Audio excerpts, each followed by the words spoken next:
Today, we are staring down what might be the defining legal and political tension of our decade. It's a big one. It really is.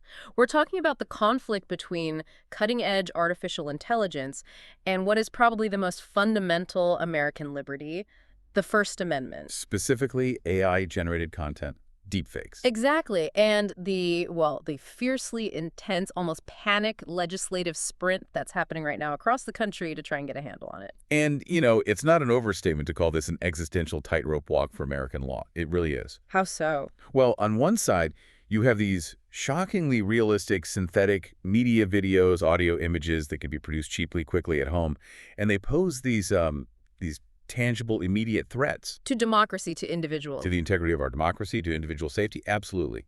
But on the other side, you have this understandable rush to regulate. And that rush often risks censoring core political speech. Satire, commentary. Satire, parody, legitimate commentary, all of which are, the most protected categories of speech in the U.S. Right. And our mission today is to move far past the headlines on this and really get into the source material. We want to detail this massive regulatory push. So we're looking at state houses, Congress. We are. We're analyzing state houses that are rushing to pass new criminal deepfake laws, Congress pursuing this idea of federal intellectual property rights to control your own likeness. And I think most importantly, the rigorous, principled pushback from the civil rights heavyweights. We're talking about the American Civil Liberties Union, the ACLU. The ACLU, the Electronic Frontier Foundation, or EFF, and the Foundation for Individual Rights and Expression, which is FIRE.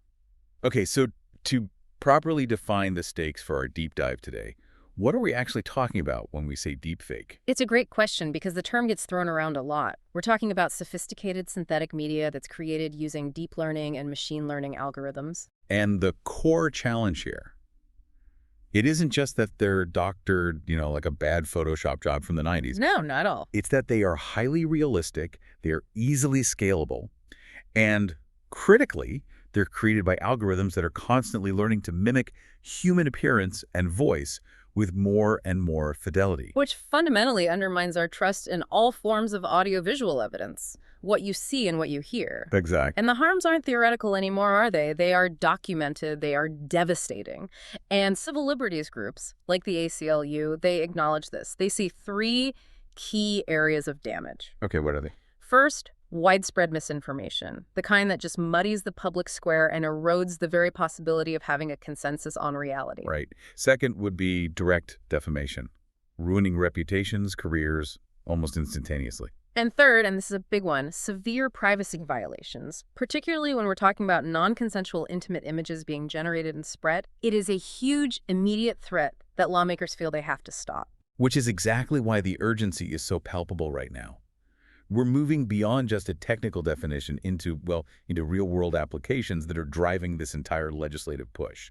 Let's start with that hard reality then. Why are legislators feeling this intense pressure to regulate right now? I mean, the technology has clearly progressed past being some niche novelty. Oh, absolutely. It's now being actively used to manipulate real-world outcomes. The acceleration in just the last couple of years, the sophistication, it's astonishing. And that makes regulation so difficult, right? Because you have this sliding scale from malicious use all the way to perfectly benign use. Well, we have to address that malicious application first, because those examples are what provide the strongest case for immediate legal intervention. So what are we seeing? Well, globally, the 2023 Slovakian election offers just a chilling blueprint for political interference. I remember this. This was the audio deepfake. It was. Deepfake audio of the pro-Western candidate, Michal Imecha, went viral just days before a very, very close vote. And what did it supposedly have him saying? Two things, designed for maximum damage. The audio falsely depicted him discussing rigging the election, a huge violation of trust, and then, almost bizarrely, discussing doubling beer prices. Doubling beer prices. A very culturally sensitive topic there, designed purely for outrage.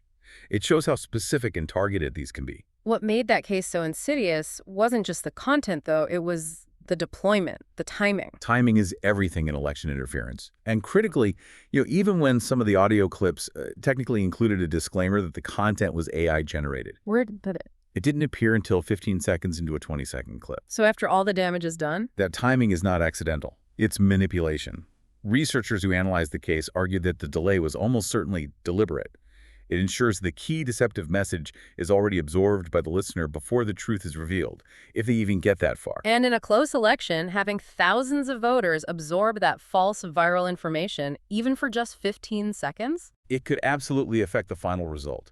That's why governments are, frankly, terrified. It's not just politics, though. The personal privacy violations are horrific. We have the widely reported case of the journalist Rana Ayub. It's a horrifying story. Her image was spliced into a false pornographic video. An online mob spread this fabricated, non-consensual synthetic media. And she was forced into hiding for her own safety. And that demonstrates the severe chilling effect on speech. When journalists, especially those tackling sensitive topics or who are already part of a marginalized group, face the risk of this instant, sophisticated, and deeply personal technological harassment. They self-censor. But they self-censor or they stop reporting entirely. This isn't just defamation anymore. It's a structural attack on the freedom of the press enabled by AI. And we've seen this kind of thing deployed right here in the U.S. for direct voter deception. The New Hampshire primary. The New Hampshire primary robocall that used AI to mimic President Joe Biden's voice, and it falsely instructed voters that if they voted in the primary, they would become ineligible for the general election.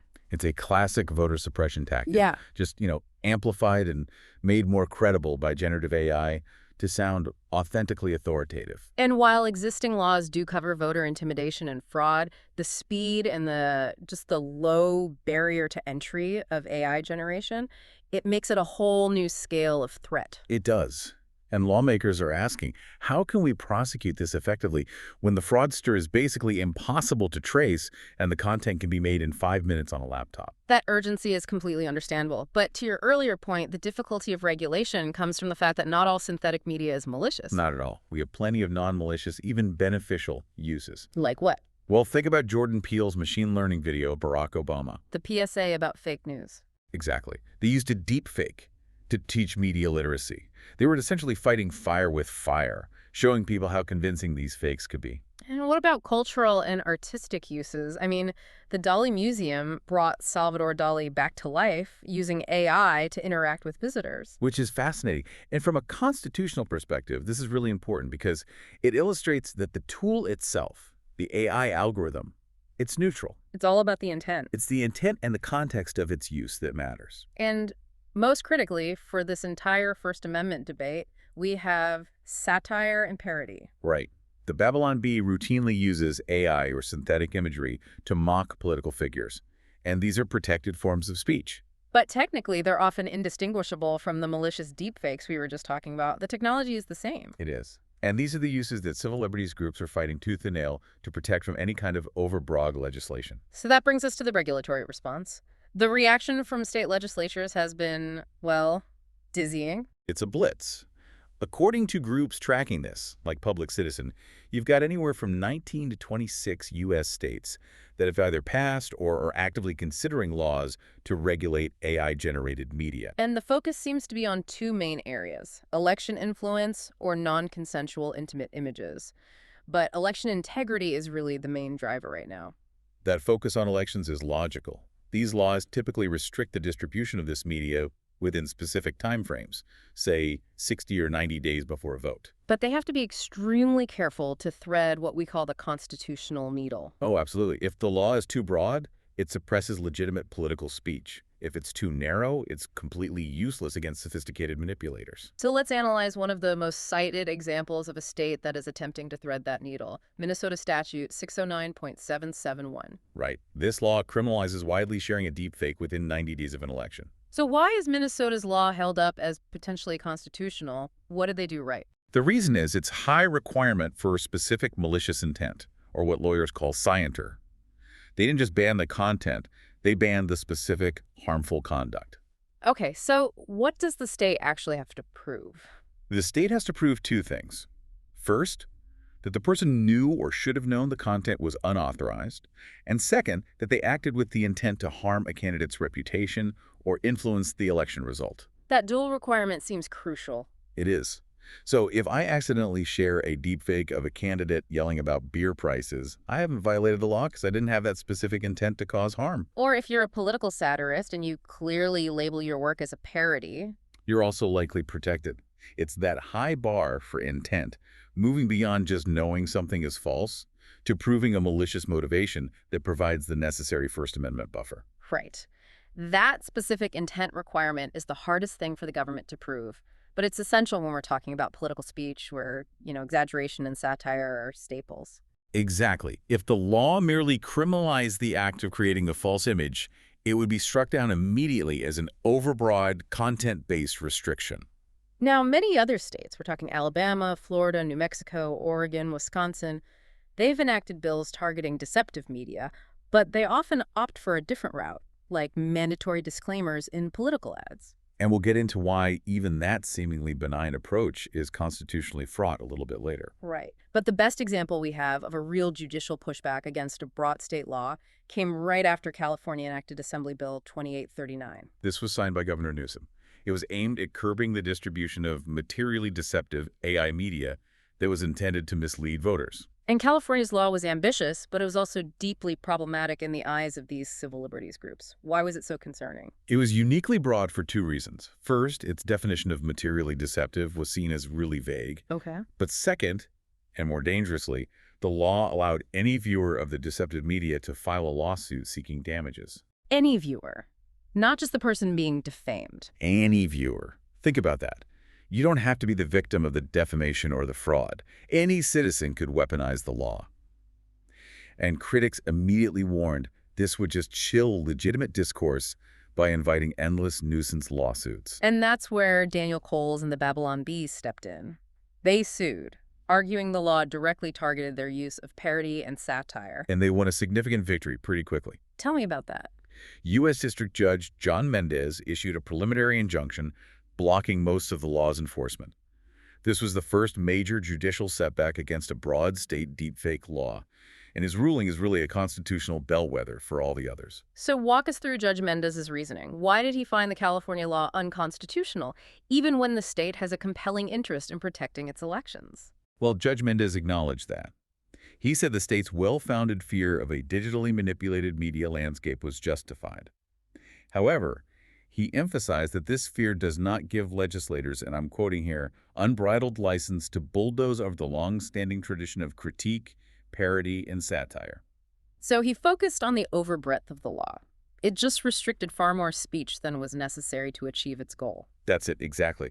Because the law didn't require that high bar of specific malicious intent, like Minnesota's did, it restricted protected political speech right alongside actual fraud. And Mendez's ruling just reinforces a core constitutional principle. The government has to tailor its regulations narrowly. It has to use the least restrictive means possible. Absolutely. Allowing any third party to sue, regardless of actual harm or malicious intent, that clearly violated that principle and created an unacceptable chilling effect on constitutionally protected political speech. So while states are tackling this through criminal and civil content laws, Congress is pursuing an entirely different angle. Intellectual property. IP. This brings us to the bipartisan federal bill, the End No Fakes Act. This bill, and it has support from a really broad bipartisan coalition, Representatives Dean and Salazar, Senators Coons, Blackburn, Klobuchar-Tillis. It aims to create a nationwide solution. How? By establishing a clear federal intellectual property right to control one's own identity. That is a fundamentally different legal approach. It's not about regulating false speech. It's about the unauthorized use of property. Yes, instead of focusing on content or the intent to deceive, it focuses on property. So how does the bill define this property right? It creates a federal IP right for every individual to control their own voice and likeness, which the bill terms a digital replica. And this right is designed to be incredibly durable, very comprehensive. How durable? It would extend to a person's family for up to 70 years after that person passes away. Wow. So it's essentially creating a posthumous, inheritable IP right over your own identity. That's what it is. So, if someone creates an AI replica of a famous deceased musician performing a new song, their estate could sue. Not for defamation, but for IP infringement. That's exactly right. The goal is to empower individuals to sue those who knowingly create, post, or profit from these unauthorized digital copies. Proponents argue this is the cleanest path because it allows individuals to regain control of their digital identities without the government having to get in the business of determining what is true or false political speech. And proponents also claim it protects platforms, which is always a major concern in the digital age. It does. It includes provisions that suggest protection for responsible platforms, the ones that take down offending materials when they discover them. This sounds a lot like the DMCA, the Digital Millennium Copyright Act. The mechanism is very similar. It's a notice and takedown structure. If a person claims their digital replica rights have been infringed, the platform has to remove the content quickly to maintain its legal immunity from the lawsuit. Okay, on paper, that sounds pretty good.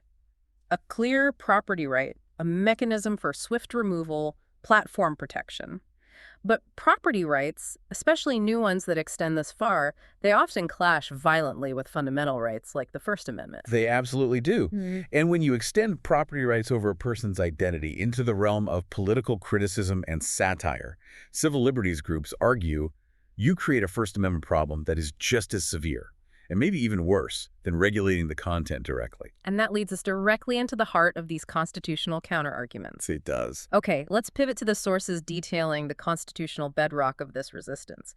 The central conflict that's raised by groups like FIRE and the ACLU, it isn't about deepfakes being harmless. No, they're not saying that. No, it's about making sure that the remedy doesn't end up destroying protected political speech, especially satire and parody. And this is where the deep dive really happens, because we have to understand the core constitutional principle here. Satire, parody, political commentary.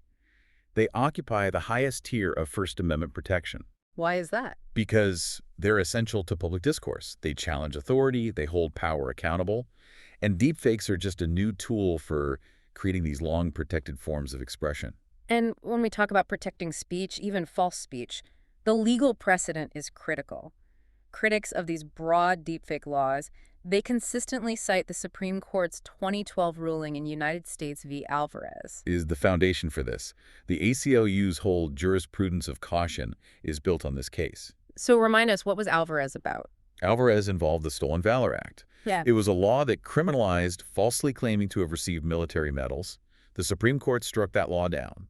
And in doing so, it reinforced the principle that the government cannot generally ban speech simply because it is false. Wait, I think a lot of people would find that surprising. If a statement is demonstrably false, why can't the government just ban it?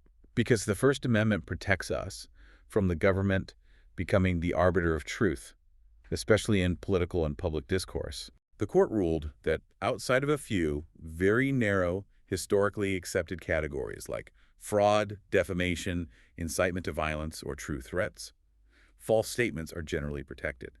If the government could ban all false speech, political debate would just grind to a halt. So the fear of a slippery slope, where the government gets to decide what's true, is considered a greater harm than the harm of many individual false statements. That's the principle.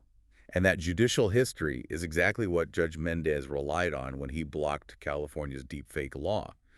He was saying that California was trying to regulate false statements that fell outside those narrow established categories of unprotected speech. Because it wasn't narrowly tailored. Precisely. He emphasized the requirement for narrow tailoring. If a law isn't precisely designed to target, say, fraudulent intent that's linked to a financial harm, but instead it broadly targets materially deceptive political speech, it risks restricting protected commentary. And that makes it constitutionally overbroad. His ruling serves as a massive warning flare to other state legislatures. Which brings us back to the ACLU's position, this jurisprudence of caution. They maintain an extremely speech-protective posture, emphasizing that the First Amendment only restricts government censorship. Right, not the terms of service set by a private platform like YouTube or X. And their preference is overwhelmingly clear. Apply existing laws. Yes. Apply the existing common law and criminal statutes on fraud, defamation, harassment to these deepfake harms, rather than creating new, vague, and potentially restrictive regulations that target the technology itself. So you regulate the malicious conduct rather than restricting a neutral expressive tool. That's the philosophy. So if a deepfake is used to defame someone, you use defamation law. If it's used to execute an insurance scam, you use fraud law. Why is that approach better than creating a specific deepfake law? Because the existing laws are already understood to be constitutionally sound and narrowly tailored. Defamation law, for example, it already requires a victim to prove specific harm. And if the victim is a public figure, they have to prove actual malice. Which means the speaker knew the statement was false or acted with reckless disregard for the truth. That standard is incredibly high. It has to be that high to protect political criticism. And new deepfake laws, conversely, they often fail to incorporate these high standards, which leads to overcriminalization. The ACLU of Georgia opposed a state bill, SB 392, arguing that while they shared the concerns about disinformation, the bill just lacked the necessary First Amendment carve-outs and risked censoring legitimate speech. They insist that any new regulation has to target acute, concrete harms. So how does that relate back to the scienter requirement we discussed in the Minnesota law? It's the core mechanism of compliance. If you are going to regulate political speech, you must prove the speaker had a specific malicious intent, the desire to commit a defined concrete harm, like fraud or physical harm or electoral interference. So the Minnesota law, which requires proof that the speaker intended to harm a candidate's reputation or influence the result. That is a perfect example of that high bar. The state isn't simply banning a false image. It's banning the fraudulent, malicious deployment of that false image. That subtle distinction is the entire constitutional difference between protected speech and criminal conduct. Okay, let's move to what many legislators view as the easy, less onerous solution. Mandatory disclosure. The if you can't ban it, label it approach. Exactly. This is the approach we see in laws in Wisconsin, New Hampshire, Oregon. They require disclosure in political ads if AI is used. And this seems reasonable on the surface, but even mandatory disclosure faces significant constitutional barriers. Courts are, and I'm quoting here, deeply hostile to compelled speech, especially in political contexts. So forcing a speaker to include a specific message they didn't choose, a disclaimer, is itself a form of restricting speech. It is. Why are courts so hostile to compelled speech, particularly in the political arena? It violates the principle of speaker autonomy. Compelled speech forces a person to endorse a government-mandated message. And furthermore, political speech often relies on anonymity or the freedom to convey a message without governmental tagging. Mandated disclosures impose a burden on the speaker and can be seen as the government interfering in the marketplace of ideas. But in the case of deepfakes, isn't the disclosure necessary to protect the public from being defrauded? And that's the core tension. The courts have allowed compelled speech in commercial contexts where there's a clear factual need to prevent consumer deception, like, say, ingredient labeling on food. Right. But once you move into the non-commercial realm of politics, the standard is much, much higher. The government often has to prove the mandate is necessary to prevent a severe, immediate harm. FIRA also pointed out an interesting irony with these broad disclosure mandates. If the law requires disclosure for any use of AI, even the benign uses, what happens then? You ironically create distrust where none is warranted. Imagine a campaign video where AI was used only to, say, improve the lighting quality, or to generate some highly generic background stock footage like a rolling cornfield. Okay. Requiring a generic, large AI-generated disclosure in that case doesn't help viewers determine if the ad is deceptive. Instead, it just causes them to distrust the entire piece of content. It leads to unnecessary skepticism, and it furthers the misinformation panic. So the solution becomes part of the problem. It does. Poorly tailored disclosure mandates might simply erode trust in all media, even the legitimate stuff. It undermines the very media literacy we're trying to encourage, which is teaching the public to look for the intent behind the content, not just the technology used to create it. Okay, so let's return to the No Fakes Act, the federal IP approach. This seems like it could be the most elegant legislative solution because it avoids regulating truth altogether. But FIRE argues it's an even greater danger. A greater danger. They say it creates massive chilling effects on digital expression and political criticism. And this is a really sophisticated critique. FIRE's main argument is that this law extends what's known as the right of publicity. Okay, what is that? Traditionally, the right of publicity is limited to preventing the unauthorized use of a person's identity in commercial contexts. So if I can only sue an AI replica of me, if it's being used to sell a product, on a cereal box, that's fine. But if I can sue if it appears in a political cartoon, that's a problem. That's the problem. Why? Because that property right allows public figures to essentially control how they are portrayed in political criticism and satire. You are allowing the subject of the criticism to legally veto the criticism itself simply by claiming property infringement on their digital replica. This shift, they argue, essentially swallows the First Amendment right to criticize. But the proponents of the No Fakes Act, they said they included carve-outs for satire, parody, criticism to avoid this very constitutional conflict. They did try. But FIRE identifies one specific clause in the bill as the swallowed exception. The bill attempts to protect satire, But that exception vanishes if the digital replica creates a false impression of an authentic work in which the person actually participated. Can you walk us through why that specific wording is so damaging? It creates a legal trap for any realistic expression. So if a political cartoonist creates a slightly distorted, obviously fake image of a politician, that's fine. Right. But if a teacher uses a highly realistic AI video of Ronald Reagan to teach history, intending to illustrate a point about the Cold War, that video could be challenged under this law, because a viewer could falsely believe Reagan actually participated in making that new video. So to ensure you're protected, the deepfake has to be clearly unrealistic or cartoonish. Precisely. The law essentially demands that your protected speech must be unrealistic enough to avoid any potential confusion, or else it becomes, as they put it, legally radioactive. And that severely restricts artistic choices. It restricts the ability to use AI for educational purposes or for critical realism. The tool of replication becomes restricted, not the intent to deceive. Exactly. And that takes us to the enforcement mechanism, which, as we said, relies on that notice and takedown requirement modeled after the DMCA. And we've seen for decades how the DMCA operates in copyright law. If someone claims infringement, the platform takes down the content first, then asks questions later, if they ask at all. And that history is exactly why civil liberties groups are so concerned about porting it over to speech rights. In the No Fakes Act context, if a public figure simply issues a complaint that their digital replica right has been infringed, platforms are required to promptly remove or disable access to the content, Or risk losing their legal immunity and facing massive liability. which sounds like a recipe for weaponization. It creates what FIRE calls a digital heckler's veto. A digital heckler's veto.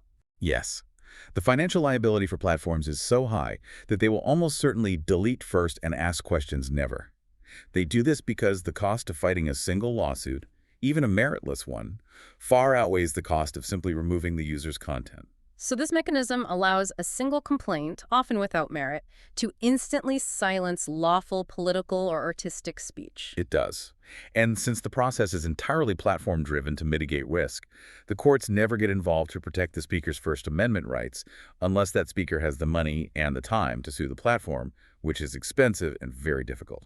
So it moves the censorship decision entirely into the hands of private companies, and it incentivizes them to have maximum caution and minimum tolerance for anything challenging. And creativity and hard-hitting criticism simply cannot thrive under this constant need for prior permission or the fear of a quick, unappealable takedown. This whole high-stakes debate about platform liability, it leads us directly to the third rail of internet law, Section 230 of the Communications Decency Act. The big one.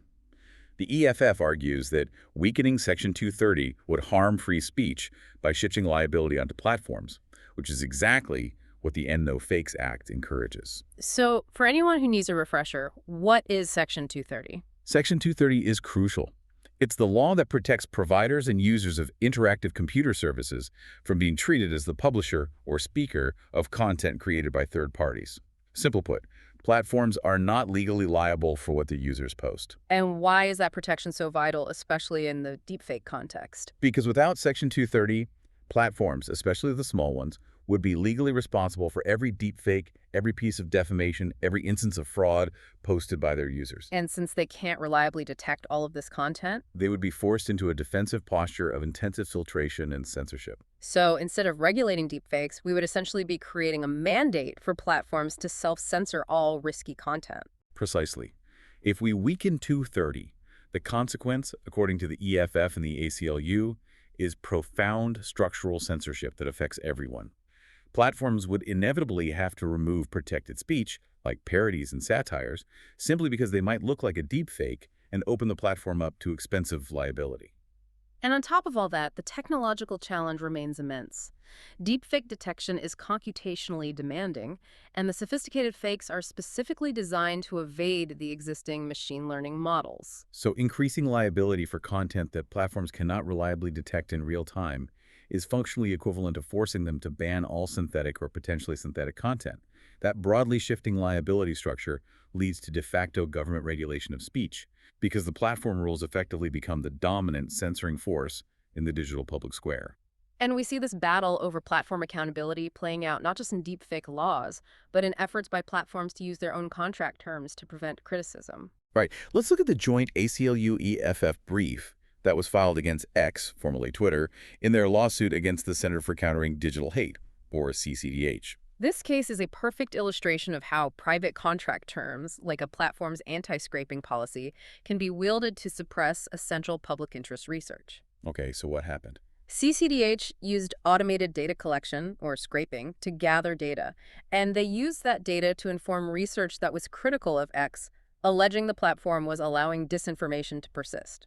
And X tried to use its contract terms against data scraping as a weapon to penalize CCDH for that critical research. That's the key conflict. The ACLU and EFF argued forcefully that allowing X to hold CCDH liable for breach of contract would permit private companies to, and I'm quoting, wield breach of contract claims as a weapon to punish criticism, and in doing so, bypass the high legal standard required for defamation claims. So they're essentially arguing that X is trying to use contract law to achieve the censorship that the First Amendment and those high defamation standards were designed to prevent. Exactly.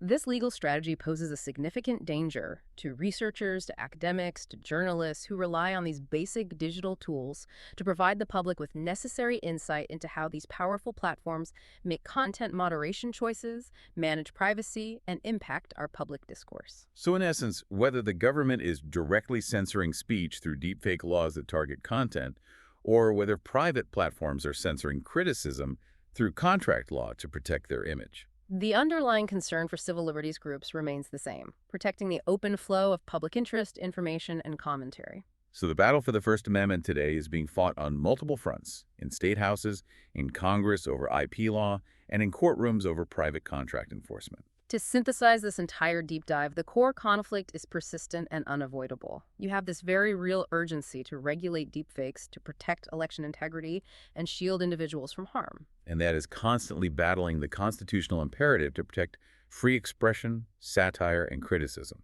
We've established that narrow laws, like Minnesota's, that successfully target malicious conduct with high-intent requirements and specific temporal limits, they might survive judicial scrutiny. But the broad attempts, whether it's the California-style universal viewer lawsuits or the federal IP framework of the No Fakes Act, they risk unconstitutionally restricting core political speech and creating immediate chilling effects. The challenge, as it's been defined by all these civil liberties groups, lies in narrowly tailoring these laws to penalize fraud and malicious intent without regulating the neutral expressive tools that AI represents. You have to aim to stop the bad actor, not ban the brush they use. And this is why the focus has to expand beyond just immediate legislation. There are powerful, non-legislative ways to combat deepfakes, often suggested by these very same groups. Things like robust, widespread media literacy education, teaching the public how to recognize and critically evaluate synthetic content. There is also counterspeech, the idea of relying on the public and the media to rapidly identify fakes, correct the record immediately, and provide context. It's the idea that the answer to bad speech is more speech, not enforced silence.